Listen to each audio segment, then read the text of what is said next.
भगवान शंकर का बड़ा सुंदर शिवालय है जिसका नाम वैश्वानरेश्वर है।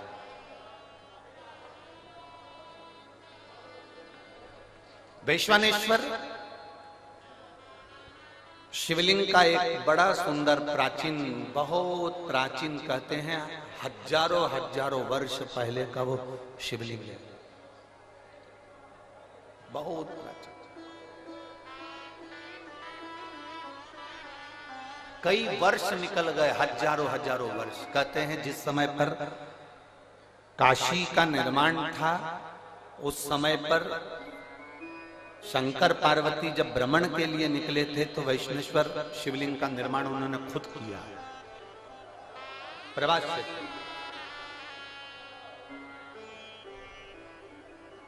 उसी शिवलिंग के मंदिर के गर्भगृह में, उस मंदिर के अंदर एक तोता रहता था, एक मिट्ठू, एक तोता घोंसला बना लिया था। उसकी धर्मपत्नी, वो तोते की धर्मपत्नी, वो मिट्ठू की धर्मपत्नी, वो शुक्र की धर्मपत्नी भी उसके साथ में रहती थी, दोनों साथ में।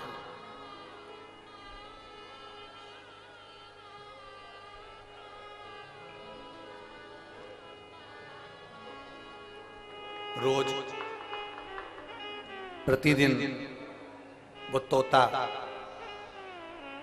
वो शुक्र, वो पक्षी उड़कर जाता, घास का एक तिनका उठाकर लाता और अपना घोंसला बनाता जाता। वो तोती, वो शुक्र की पत्नी, वो भी जाती, घास का एक तिनका उठाकर लाती और अपना घोंसला बनाती रहती। पति पत्नी ने दोनों ने मिलकर घोंसला तैयार करा, घूमते आते जाते, बस वो एक तिनका उठाकर लाते और घोंसला तैयार करते, और घोंसला तैयार करते करते करते करते उस घोंसले में रहना चालू कर दिया उन्होंने। मंदिर में एक घोंसला बना लिया, शंकर के शिवलिंग के उस मंदिर में उन्होंने घोंसला बनाया, और वो पक्षी, वो तोता अपनी पत्नी के साथ में उसमें रह रहा है। अब दोनों घूमने जाते हैं, दोनों आते हैं और वहां बैठ जाते हैं। समय बीता, दोनों के प्राण छूट गए, दोनों मर गए, दोनों के प्राण छूटे। और प्राण छूटने के बाद वो जब तोता तोती मरे, मरने के बाद यम की कैद में जब वो चढ़े, धर्मराज ने उनका निर्णय किया। धर्मराज से किसी ने कहा कि ये तोता तोती मरे हैं, ये पक्षी मरे हैं, ये पक्षी मरे हैं, तो इनका अगला जन्म किसका होगा। इतने में धर्मराज ने कहा कि इन्होंने अपनी पूरी जिंदगी अपना घोंसला बनाने में निकाल दी, अपना घर बनाने में निकाल दी, इसलिए इनको स्वर्ग नहीं मिलेगा, इनको अच्छा जन्म नहीं मिलेगा, इनको नरक फेंक दिया जाएगा। इतनी देर में वहीं से नंदी पर बैठकर मेरे देवाधिदेव महादेव निकल कर जा रहे थे, जो कालाधिपति थे।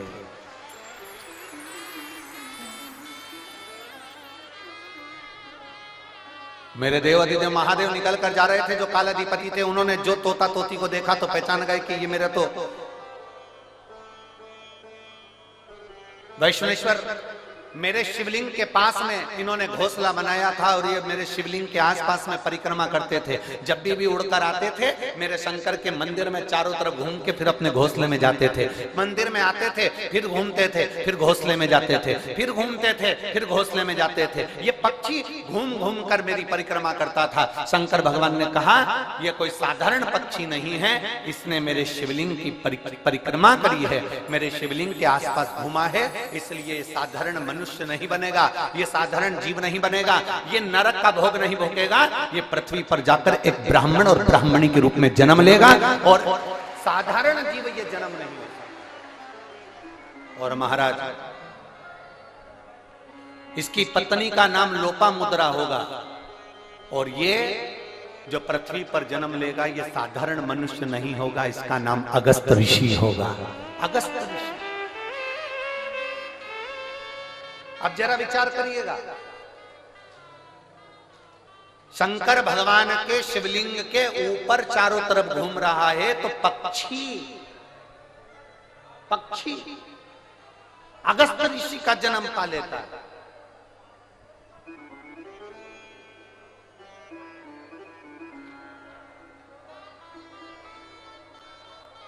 जिस प्रदोष व्रत का हम वर्णन करते हैं, जिस प्रदोष के दिन का आपको बधाई कल हमने दी थी कि प्रदोष की आपको बधाई हो, प्रदोष शाम का जो समय होता है, प्रदोष काल जो होता है, उसका वर्णन जब हम करते हैं, ये प्रदोष की पूजन का विधान किसने बनाया, ये प्रदोष की पूजन का नियम किसने बनाया, ये प्रदोष की संध्या काल का, प्रदोष के समय का पूजन का विधान कौन बनाया, ये प्रदोष के समय पर एक बेलपत्र चढ़ाने का विधान किसने बनाया, प्रदोष के समय पर एक समीपत्र चढ़ने का विधान किसने बनाया, प्रदोष के समय पर अगर मान लो कोई भिखारी से भिखारी व्यक्ति भी है जो ठेला चला रहा है, उसके पास में खाने के लिए कुछ नहीं है, फटे कपड़े पहन रहा है, उसकी जिंदगी में कुछ भी नहीं बचा और कर्जे में लदालूम हो गया, एक चावल का दाना अगर वो प्रदोष के दिन, प्रदोष काल में शाम के समय पर शंकर के शिवलिंग पर चढ़ा देता है, तो 3 या 4 प्रदोष में उसका कर्जा चूकना प्रारंभ हो जाता है। प्रदोष का विधान।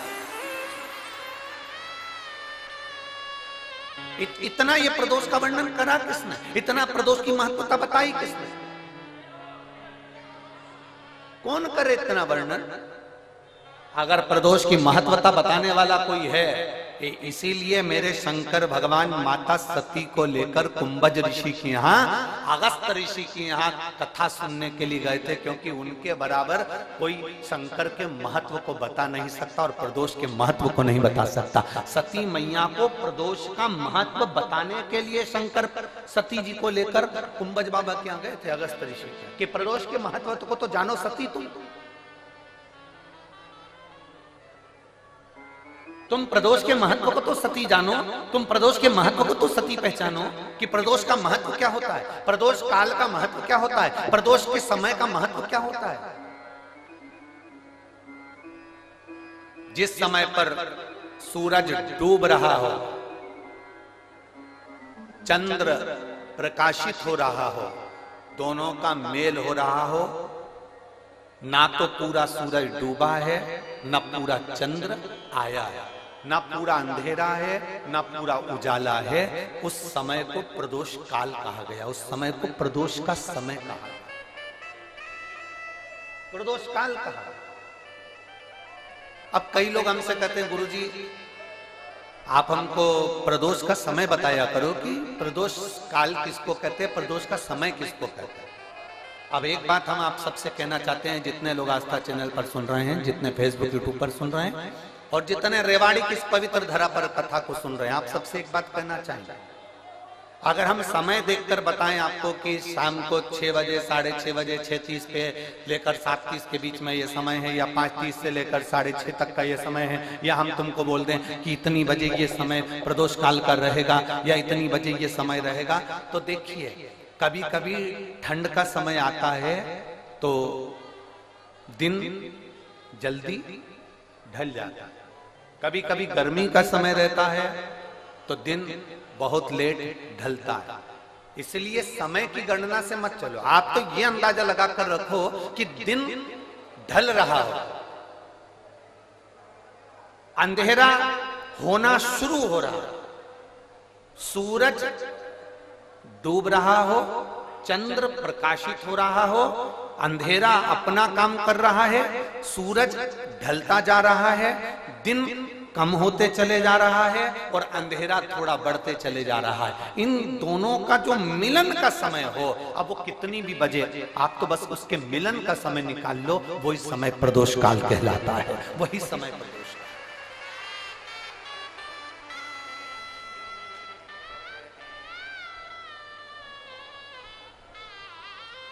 अब प्रदोष काल की पूजन का विधान किसने बनाया, कोई आपसे पूछे तो क्या बताओगे, जम के बोलो जल्दी से, कौन ने बताया था, अगस्त ऋषि।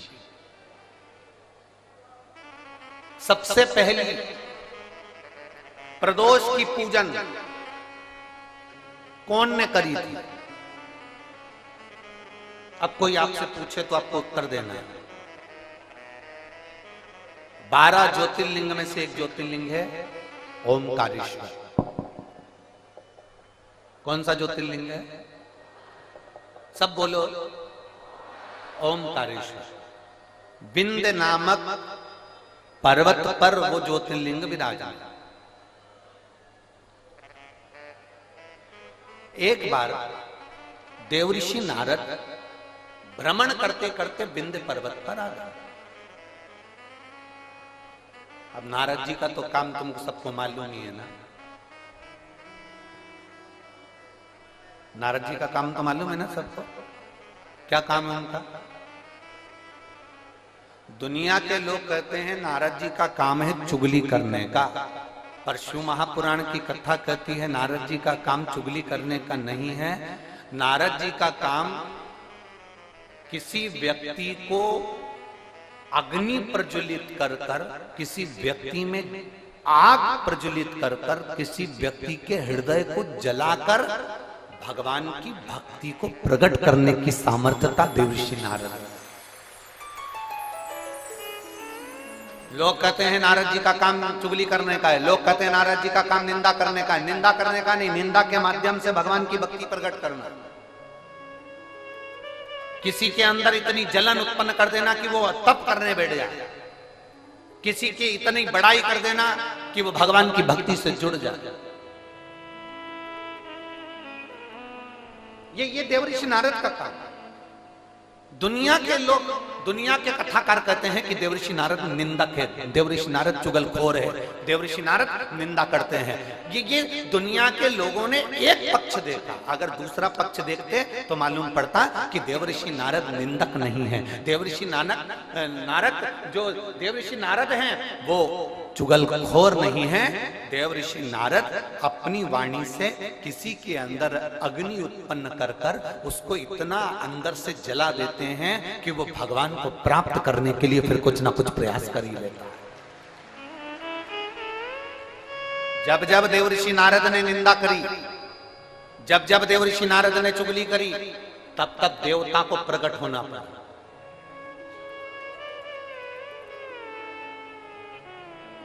गए थे माता लक्ष्मी के पास में।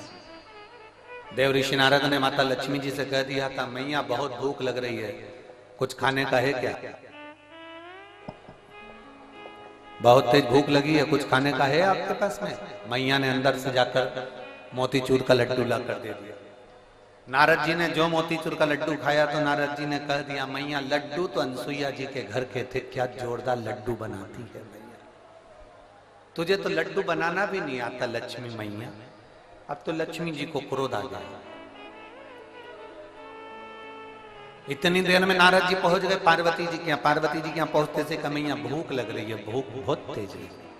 पार्वती जी अंदर गई, उन्होंने आकड़िया की रोटी, काकड़िया की साग नारद जी को दे दी। नारद जी भोजन करते से बोले, मैया रोटी तो अनसुईया जी के घर की थी, क्या रोटी बनाती है, क्या रोटी। अब पार्वती जी का हृदय जल गया। थोड़ी देर बाद नारद जी ब्रह्मा जी के यहाँ पहुंच गए। ब्रह्माणी बैठी थी, ब्रह्माणी से कहा, मैया बहुत तेज भूख लग रही है। ब्रह्माणी अंदर गई, खीर बनाकर ला कर दे दी। नारद जी बोले, मैया खीर तो अनसुईया जी के घर की थी, क्या जोरदार खीर थी।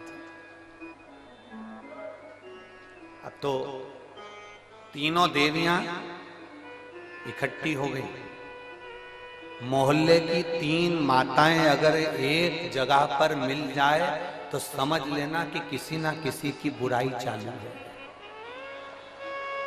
किसी ना किसी की निंदा चालू है। अगर ये तीनों एक जगह पर मिल गई है ना तो जरूर किसी ना किसी की निंदा चल रही है, किसी ना किसी की बुराई चल रही है, पक्का।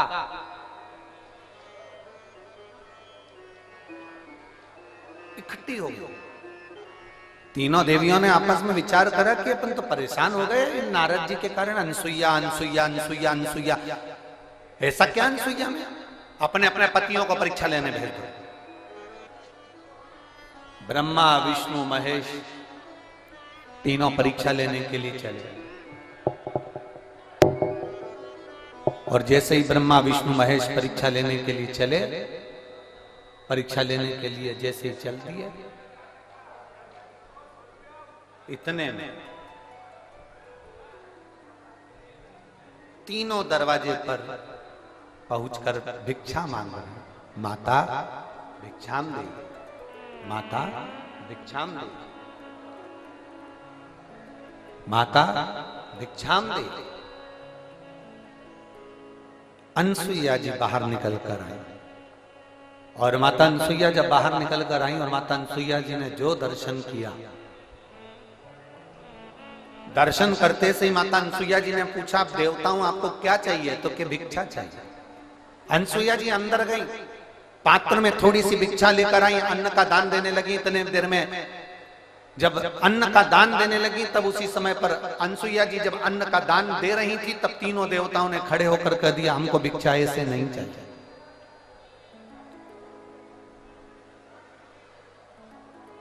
हमको ऐसी भिक्षा नहीं चाहिए।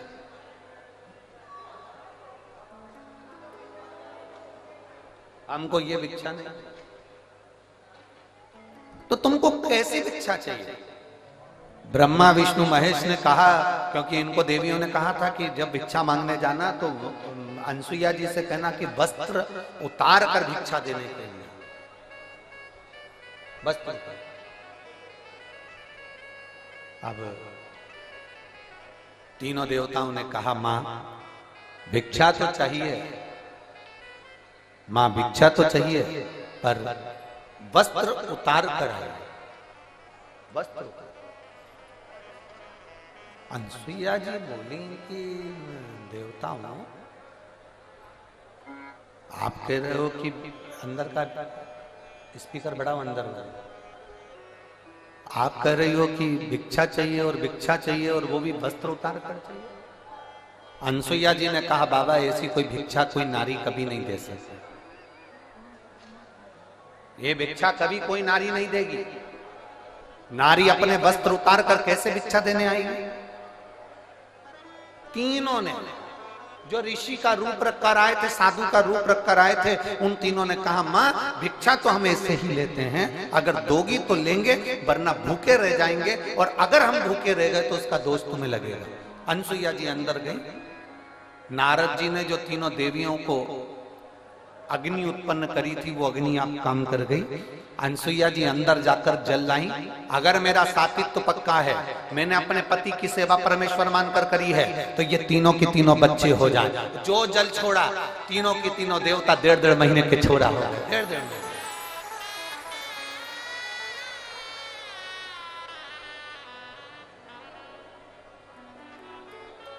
अंत ऋषि तो थे। अनसुईया जी ने विश्वकर्मा जी का ध्यान कर कर चंदन का पलना बनवाया, रेशम की डोरी लगाई, तीनों देवताओं को उसमें विराजमान कर दिया, तीनों देवताओं को उसमें विराजमान कर दिया।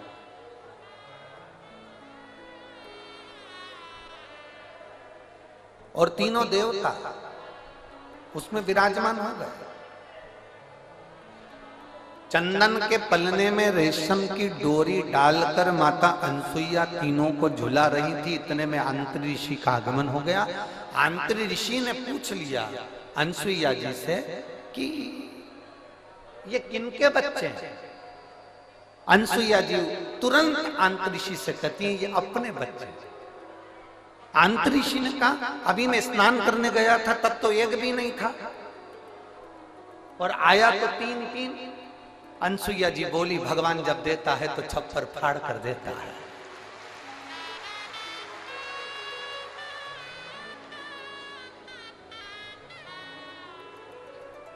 और माता अनसुईया ने डाल दिया पालना, बन करके झूल रहे 3 देवता, झूल। अब नारद जी का काम देखिए। दुनिया के लोग कहते हैं नारद निंदा करते हैं, दुनिया के लोग कहते हैं नारद चुगली करते हैं। अगर नारद नहीं होते तो चंद्र प्रकट नहीं होते, अगर नारद नहीं होते तो दुर्वासा प्रकट नहीं होते, अगर नारद नहीं होते तो दत्तात्रेय भगवान प्रकट नहीं होते, अगर नारद नहीं होते।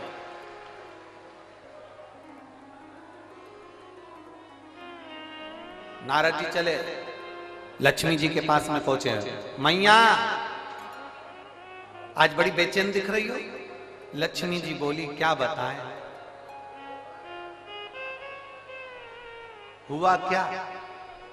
अपने पति को भेजा था अनसुईया जी की परीक्षा लेने के लिए, पर पते नहीं है उनके, आज बहुत दिन हो गए, दिखे नहीं मेरे को। नारद जी बोले, वो तो पलने में झूल रहे हैं।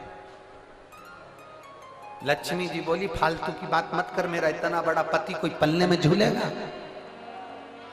चल जा से जा। नारद जी वहां से चले तो पार्वती जी के यहाँ पहुंच गए। पार्वती जी बहुत डिप्रेशन में थी, बहुत टेंशन था माता पार्वती जी। भगवान देवऋषि नारद ने पूछा, माँ आप बहुत चिंता में दिख रही हो। नारद जी बोले तो पार्वती जी बोली, बहुत चिंता है, मेरी सहेलियों के कहने पर मैंने मेरे पति को परीक्षा लेने भेजा था, तो अभी तक पते नहीं है, और मेरे पति को तो कोई पकड़ भी नहीं सकता, कोई उनका किडनैप भी नहीं कर सकता, क्योंकि उनके गले में बब्बा पड़ा है। किसके बाप में दम है कि मेरे पति को पकड़ ले? दम चाहिए। मैया पल्ले में झूल रहे हैं। सरस्वती मैया से भी कह दिया पल्ले में झूल रहे हैं। तीनों देवियों ने नारद जी के चरण पकड़ लिए। नारद रुक जा, तो ये बता कि हम हमारे पति को कैसे लेकर आए? नारद जी ने कहा, जैसे तुम्हारे पति मांगने गए थे वैसे तुम भी चली जाओ। तीनों ने ब्राह्मण की पत्नी का रूप लिया, दरवाजे पर अनसुईया जी के पहुंच गई। अनसुईया जी के दरवाजे पर जाकर तीनों देवियों ने आवाज लगाई, माता भिक्षाम दे, माता भिक्षाम दे, माता भिक्षाम दे, माता भिक्षाम दे। बार बार आवाज लगाई जा रही, बार बार आवाज लगाई जा रही है, माता भिक्षाम दे, माता भिक्षाम दे, माता भिक्षाम दे।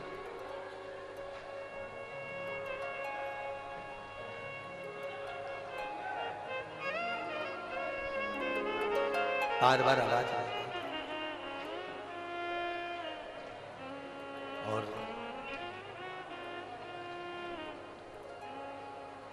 जैसे ही आवाज लगाई,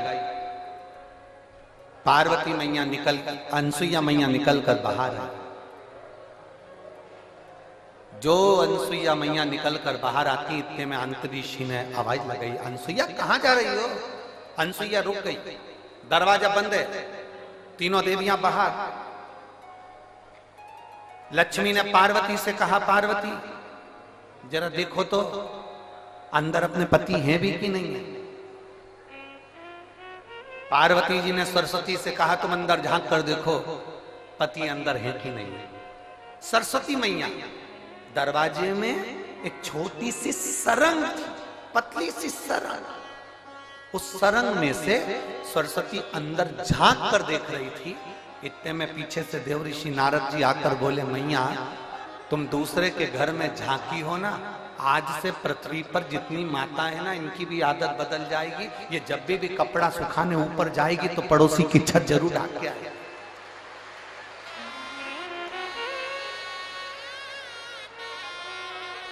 ए मैया, होली पे दिवाली पे अपने यहाँ पर पपड़िया बनी कि नहीं बनी, गुजिया बना कि नहीं बना, मठरी बनी कि नहीं बनी, चकली बनी कि नहीं बनी, अपने घर पर अचार डला कि नहीं डला, अपने घर पर कुछ काम हुआ कि नहीं हुआ, इनको कोई मतलब नहीं रहेगा। पड़ोसी क्या जरूर देखेगी तूने क्या बनाया, उससे जरूर। दिवाली पर अपने यहाँ रंगोली डली कि नहीं डली से मतलब नहीं है, पर पड़ोसी की रंगोली जरूर देखेगी उसने कौन सी बनी। क्योंकि माँ आप झांकी हो, आप झांकी हो, इसलिए ये गुण आ जाएगा। जब सुना